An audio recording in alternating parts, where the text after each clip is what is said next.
In this video, I will show you step by step how you can record your screen using Canva. So to be able to do this, you want to head over to Canva, you want to log in or create a new account, and then once you are on this page right here, you want to create a new design or open an existing design. So for me, I will just open up this design right here. And then once you have done this, you want to make sure that you select the project. This will then open up this left-hand side bar here, and then you want to scroll down and then click on Uploads.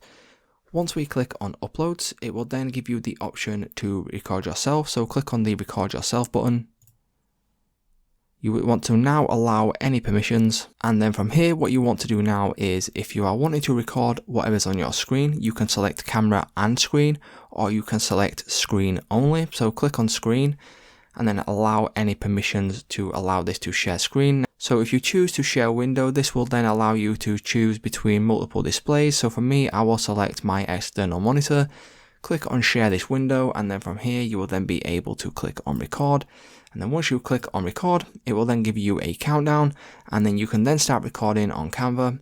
And then once you have done, you can simply click on the done button at the bottom right here. And then once you click on done, if you go to the top right icon here, click on save and exit, this will then save your project. So it's just that simple, guys. That's how you can go ahead and record your screen on Canva.